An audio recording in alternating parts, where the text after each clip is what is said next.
last, we were trying to understand the third mantra, where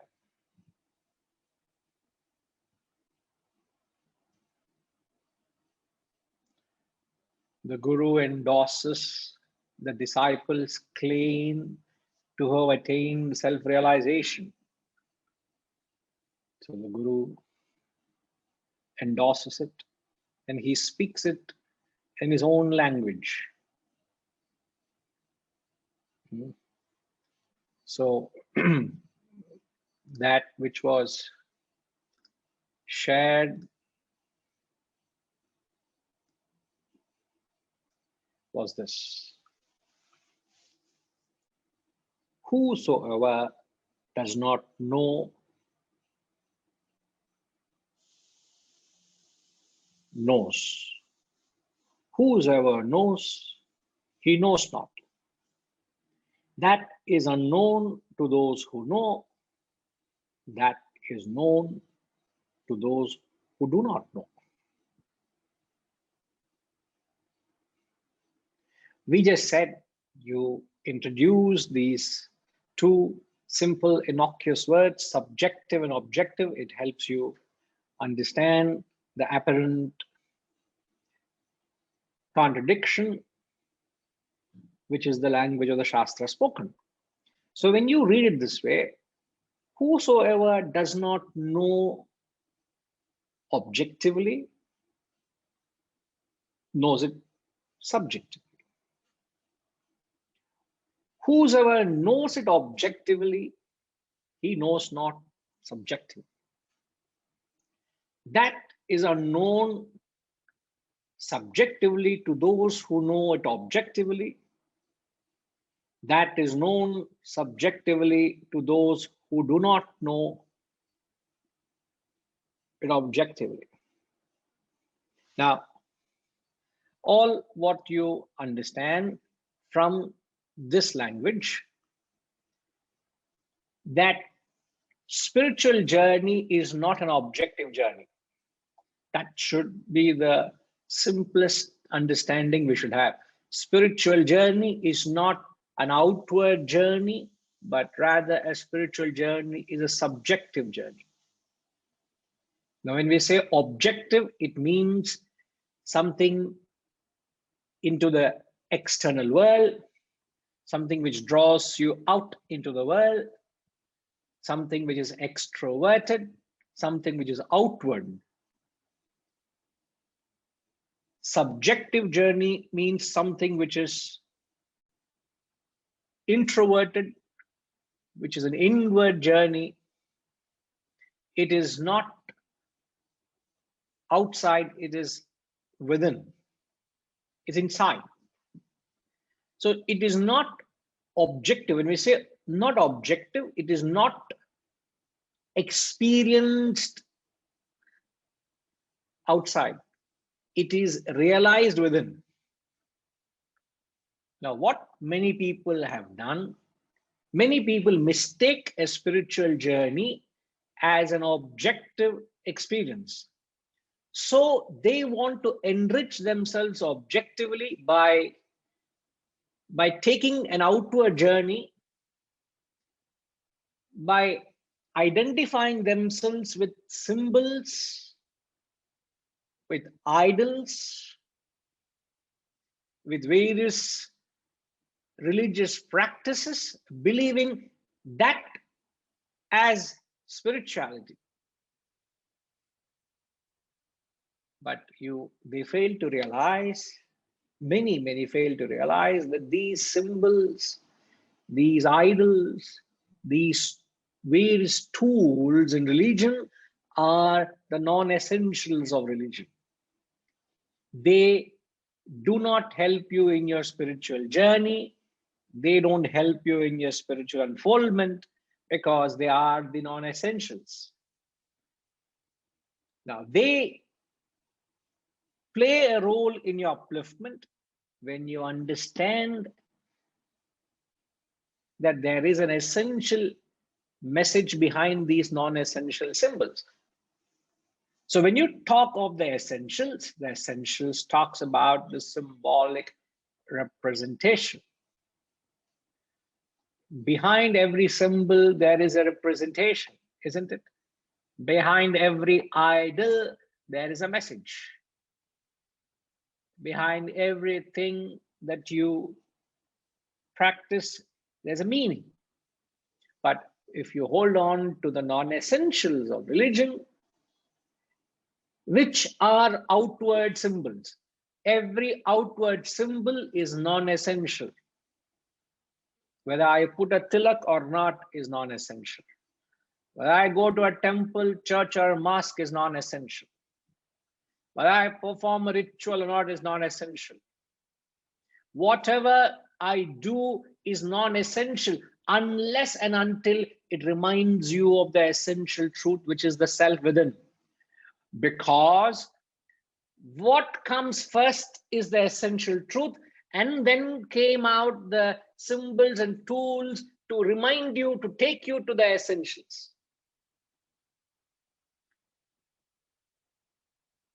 Per se, all these outward symbols have no meaning, because all what these outward symbols are conveying, are communicating, is the self, which is the Atman within,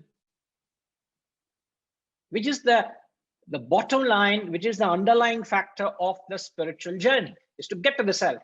If that is not achieved, if that reminder is not gained, the very objective or the purpose of the practice of that objective exercise is redundant.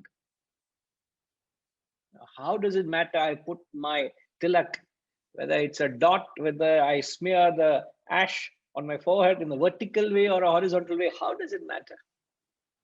Which color I put, how does it matter? Which day I go to which temple, how does it matter? How elaborate I perform a ritual, how does it matter? It really doesn't matter at all. It is redundant. They are all the outward shells of spirituality without realizing what they symbolize.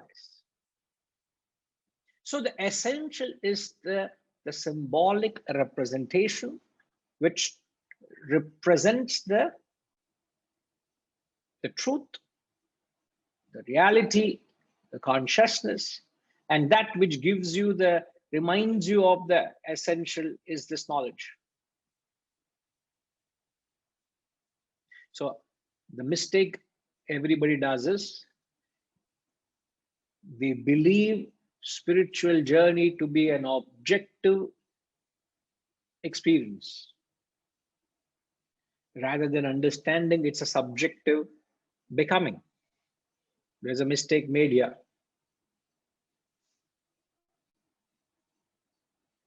So the truth is, which the Shastras are saying, it's a subjective becoming, and then that transforms into an objective experience. Please write down and then I'll clarify. Many people believe it's an objective experience than a subjective becoming. So that is wrong. What the Shastras are saying, the Shastras are saying it's a subjective becoming which expresses in the objective experience. Now, to ensure you have got that sentence right for further interpretation, Rajima will repeat that sentence.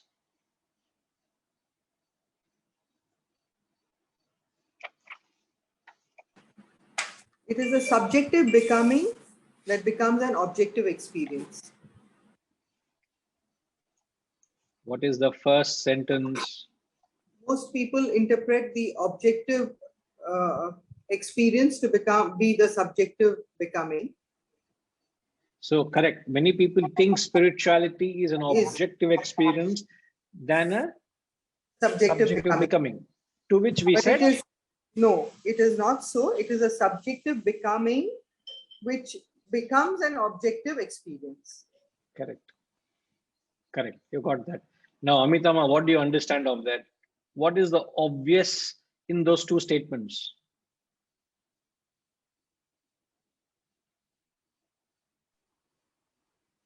Hari Om Guruji.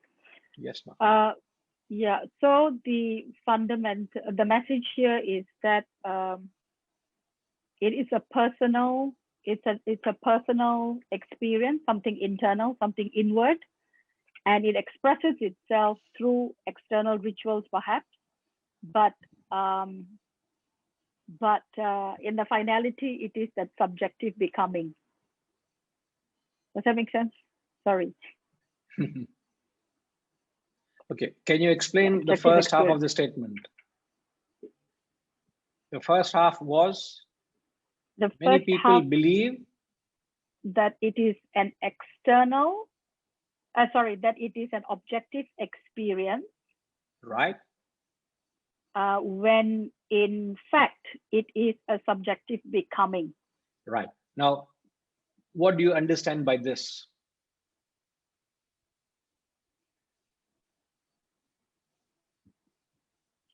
So it is not just an externalized set of actions or set of rituals, for example, but it is more an internalization and becoming that spiritual entity.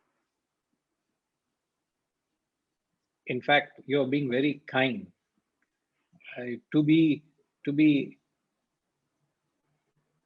To speak nothing but the hard truth. God is not out there, God is within you. Okay. God is not an object of perception, emotion, thought.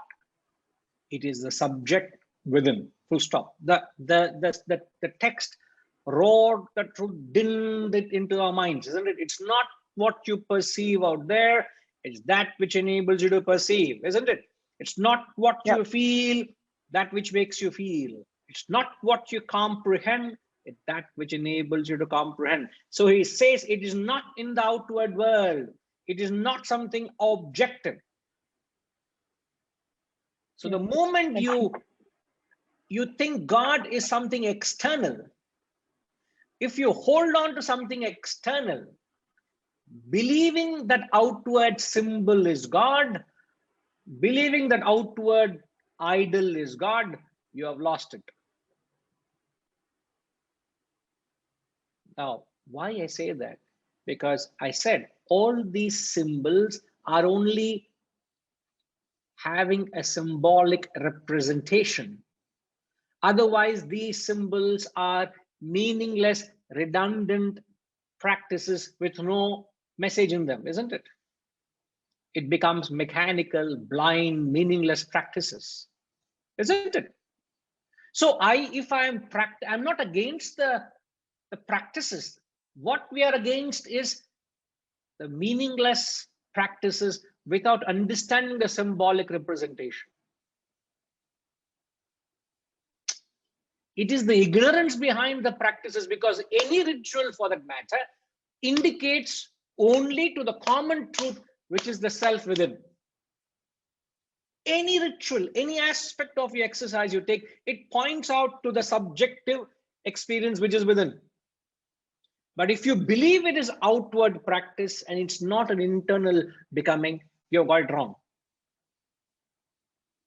Now, the second half of the statement, Ushama, US.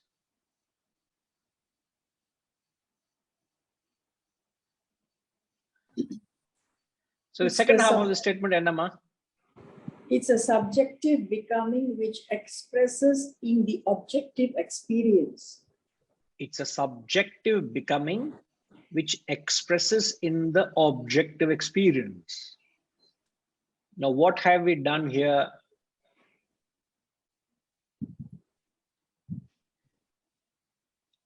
What is different to the first statement? In the first statement, what did we say? The first statement we are saying, many people believe it to be an objective experience. So they think it is objective than a subjective becoming. The second statement is saying it is actually a subjective becoming which expresses as an objective experience. Now, so in simple terms, if you believe spirituality as objective is the cause and subjective the effect, you're wrong.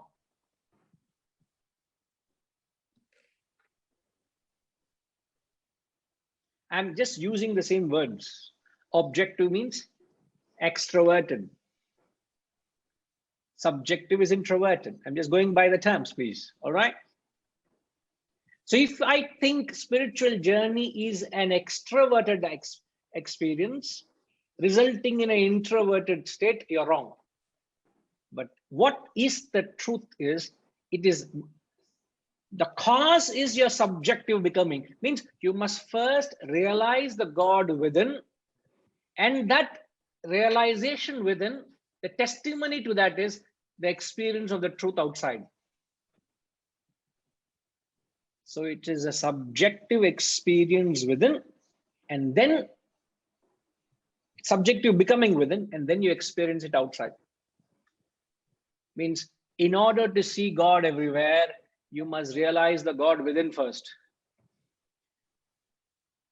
You can't say God is all pervading, therefore I will go and find God outside.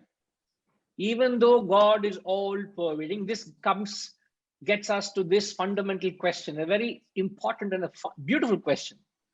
I don't know whether you're all geared up for this thought process. Even though God is all pervading, why are we told to only go within? Why is spirituality a subjective path, not an outward journey? Means you can't realize God by going to Badrinath, Kedarnath. Remember that. You can't realize God by going to Lord Balaji or Mecca or Medina. You can't realize God, you can't see God by going to Vatican. I guarantee that. These were the words of Christ, isn't it? What you're seeking is closer than the neck of your camel. Muhammad said this to few seekers, travelers, spiritual travelers who were going on a camel's back to see God in Mecca. He said, what you're seeking is closer than the neck of your camel. It's not far away beyond the sands. It's right within you. So you realize it within, and then you experience it outside. So you see everything as self. If I have to see everything as nothing but Brahman, I must first realize that Brahman within. You can't argue and say, oh, if Brahman is everywhere, why should you realize within? Let me go and try and see it out there. It will not happen that way. It cannot be achieved. Therefore, we are saying spirituality is a subjective path, not an objective, not an outward path.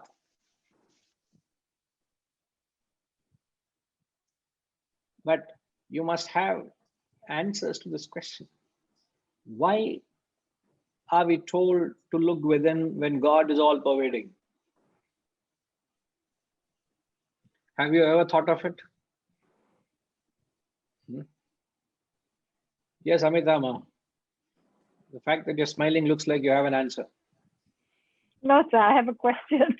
Okay, you misled me then. Yes. So we said realize it within and then experience it outside. Yes. Why? I mean, once you've realized it within, is there really a need to experience it outside? No, when I say experience it outside, that is when you see the self reflecting everywhere. I see. Okay. If now our perception, the perception of a mundane person, a lay person, he sees a world of plurality, isn't it? Mm-hmm. So the spiritual journey, from plurality, it becomes duality. From duality, it becomes Oneness. non-dual. Non-dual. Okay. There is no two, only one. We are all one. Yeah. So in order to see the oneness, when you say one, what are we talking about? When I look at you, I must see Brahman in you. Mm. When I look at Kamalji, I must say, Kamalji is nothing but Brahman. When I look at Harishji, I must see only Brahman. A lump of sand also is Brahman. Everything in this world is nothing but Brahman and Brahman alone. Brahmarpanam, Brahmahavihi, Brahmagnau, Brahmanahutam. You know, the ritual of performing that fire worship. The Ahuti is Brahman. The fire is Brahman. The ritual is invoking Brahman. The performer is Brahman. The wood is Brahman. Everything is Brahman.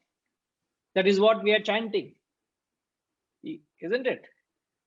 So that mantra conveys that frequency that you see Brahman everywhere. How will you be able to see Brahman everywhere? Only when you realize Brahman within. Okay. Yes, But if I go out in search of trying to see God in others, I will not see it. It's impossible to see it. So it is not by, you can't capture God outside. You've got to capture it within and then experience it everywhere. Mm. You get it? So don't Yes, be sir. misled with the words. I'm only repeating. You have to capture the God within, and then it starts reflecting in every experience of yours outside. So it is always inward out. It's not outward in. Thank you, sir. Okay. I was about to go to Tinkima and her Ashirwad disappeared.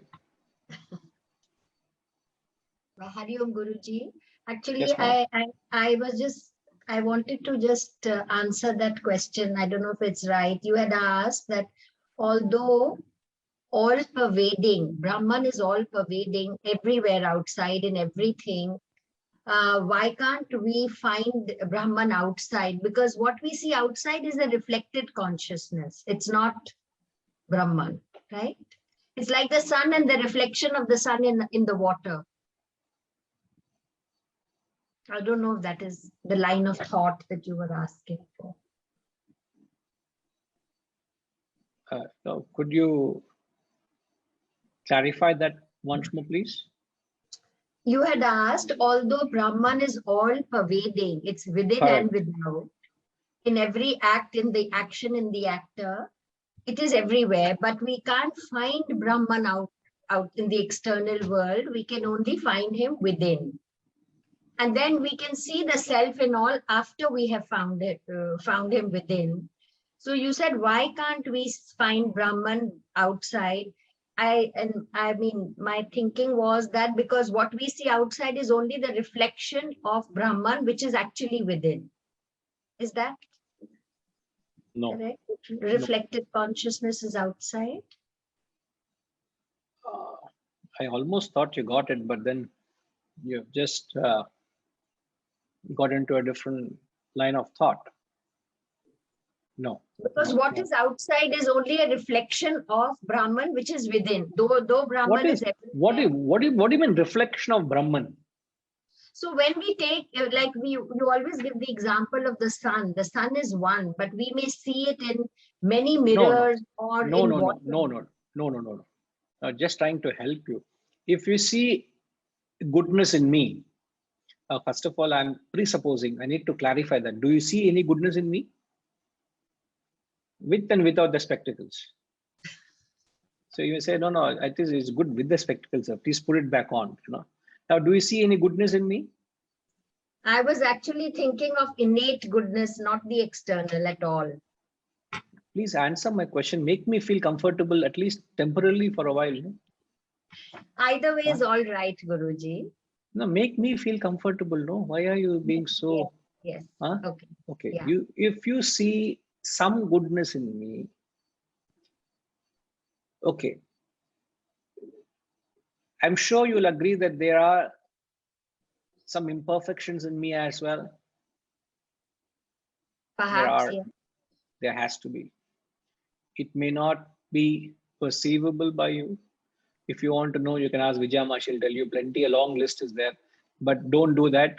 Then, then I'm in trouble, but never mind. Now, when you see the world, when the world is a mixture of good and bad, isn't it? Yeah. But when you either choose to see or experience goodness, why are you able to see goodness? Because of your goodness within, which means the world you experience is a reflection of your mind. Okay. If I condition my mind to think positively, I will take out positivity in that individual. If I think optimistically, I will take out certain optimism in a certain situation or context. But if my line of thought is negative, if I want to find a fault in someone, if I want to draw out some negativity in that person, if my thinking is that, my projection, my outlook is only negative, isn't it? So if you were to go with the thought, this is not a one answer for the question. There's one line of thought. So I like almost said, wow, you got it. So when you said the world is a reflection of not Brahman here, the world is a reflection of your mind. So if whatever is in your mind, so is the world. So if I have inculcated the thought of Brahman in me, what will happen of that? Then I will see the Brahman in everyone outside. Yeah, isn't it? So it is the law of attachment. As you think, so you become. If you have become the self within by your attachment and identification with Brahman, if you become the self, you will realize the self in every experience. Because the world is a projection of your own mind. What is in your mind? You know. So we are saying, bring about the transformation by changing the thought pattern in your mind, and automatically the world changes. It's like me, if tomorrow I'm not able to read because of my eyesight has increased, if the moment I change the lens, everything becomes clearer, isn't it? Yeah. I need to change my lens, my outlook to the world. It's not that things are imperfect out there, it's my ability to see. So that one answer, perhaps that's the reason why they said go inward and realize the self within, because the world you experience is all within. Nothing outside, is everything within. Okay. Thank you, Guruji. Yes, ma'am. Harish.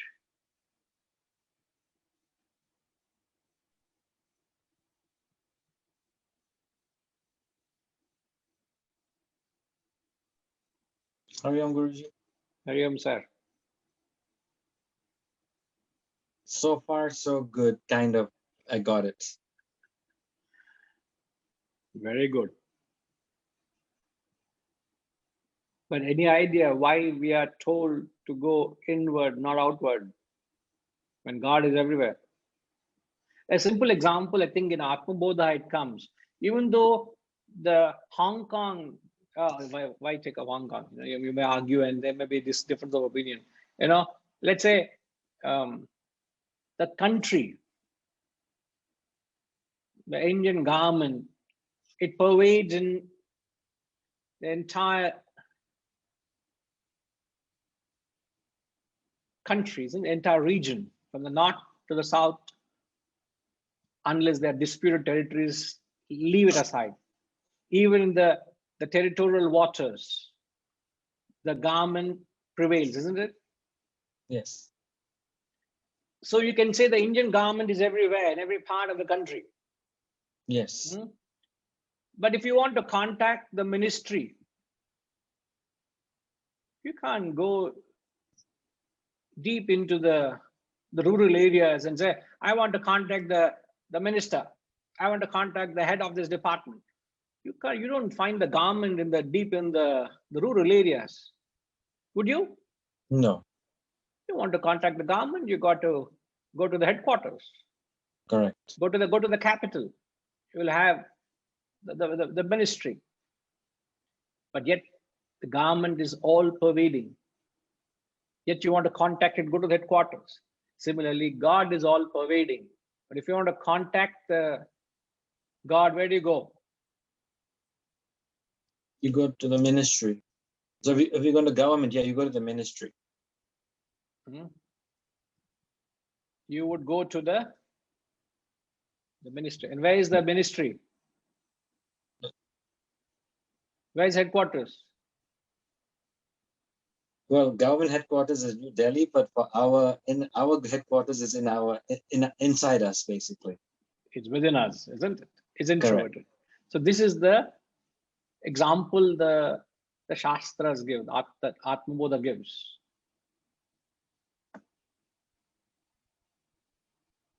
So any other, so in fact, you wanted to realize God, you can't go out into the world with freedom and say, God is everywhere. Let me go all out and search for him out there. I'll hopefully find him. You can't do that. You got to withdraw from the world.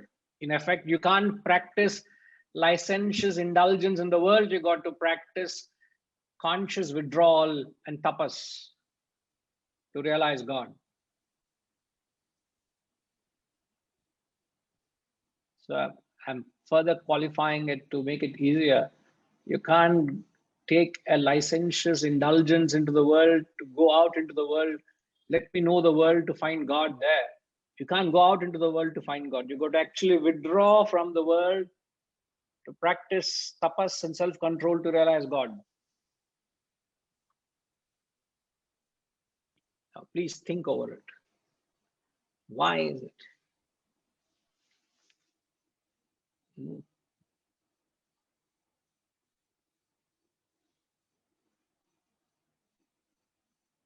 Any idea?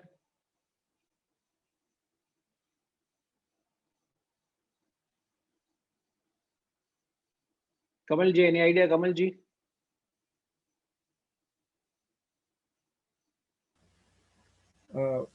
The way I think is because we need to focus our energies there. We need to focus our thoughts there. And we dissipate a lot of our mental energy if we are, attached to the outside world. And, once we focus inwards, we focus our energies, mental energies towards God. Otherwise, we are distracted most of the time. That can be one of the reasons or one of the main requirements that we need to be able to focus our energies there, mental energy. It is too distracting, right? There is no association of thought. You don't have the association of thought, and the senses are drawn away by the sense objects, and you don't stand a chance to. Also, Isn't? like as this Upanishad mentioned in the beginning, like it is the mind of the mind. So the thoughts can be considered like two steps. Like one is the underlying consciousness, the thought which is driving it, and the thought is driven to an object. Yes. So underlying, we are trying to go to the underlying consciousness. So we have to first get away from the object, and then only we can direct our thoughts to the consciousness. And that can only be done if we get away from the external distractions or the object. Yes, yes, yes. In fact, the objects out there could draw you away from the self if you're not practicing what we call as being objective. If you're not, it's very easy to get involved. It's very easy to get carried away with the external stimuli. Therefore, the more extroverted you are, you don't stand a chance to identify with God because you're not able to go back to the source. As I said, there are two things. One is the consciousness and that which it enlivens. Yeah. So if it is as easy to find the self through indulgence, as easy to tapas, then everybody will find through indulgence to reach God. In fact, you can't reach God through indulgence. You reach God through tapas, through self-control, through withdrawal. Because you might get swept away by the stimuli. And again, withdrawal comes with the right thinking, right vivek. And Yeah. We can only think right if we direct our thoughts inwards. Yes, yes, yes. Wonderful. Thanks, Kamalji. Yes, Hariji.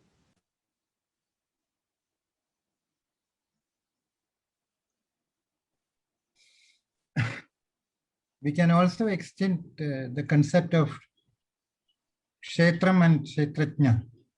The kshetrajna is within the kshetram, and the kshetram is my body.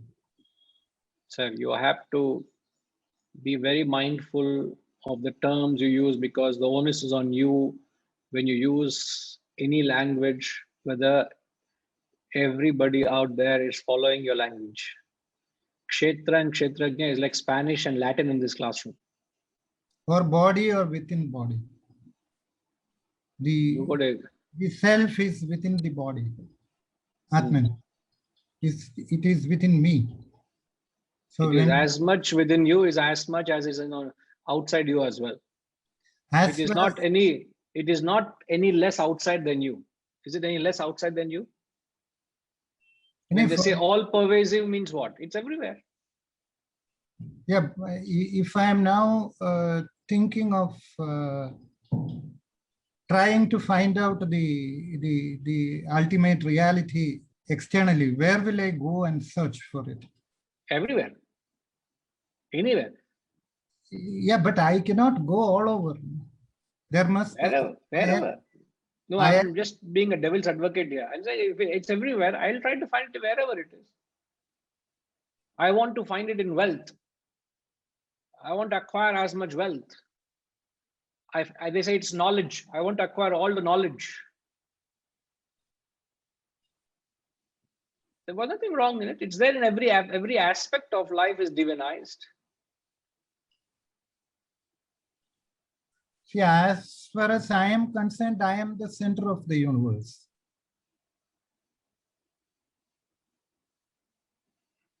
So if I have to go out from the center. Is my thought process correct, Guruji? No, you are right. In fact, you're not wrong in what you're saying.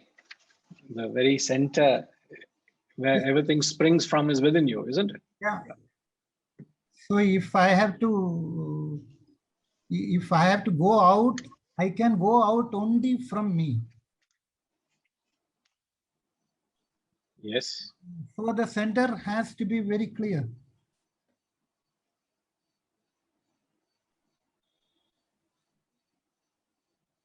This is a lot of food for thought. Okay. You are the very core, the very center of your personality is where the center of the universe for me. Yeah. Everything comes out of me. Correct. No, I'm not saying you're wrong at all. It's just different way of expressing. But the reason we are seeking is, why should we not seek it outside than seeking it within? So the arguments must just to substantiate what is the danger if you go outward and the benefit by going inward. That's the argument you could give. Yeah. If I don't know myself, then I won't be able to know the outside.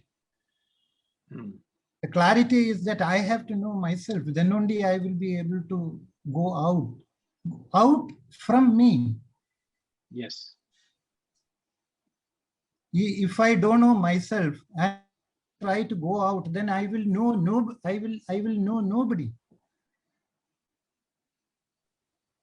because there is no clarity for me within me. I don't know who am I. If I don't know who am I, then how will I be able to find out who is X, Y, Z? I am sure you're saying in a relative sense. Because absolute sense, knowing yourself is realization. Then only I will be able to see out in the real sense. Otherwise, I can see the outside only as an object. I don't know. I don't know where this conversation is heading. As long as you get what the gist is, let's not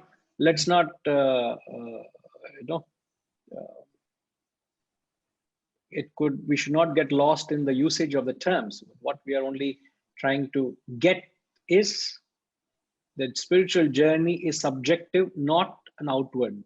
Let's get that right. Okay. That's correct. So this is what the message was said in mantra 2 and 3. All right.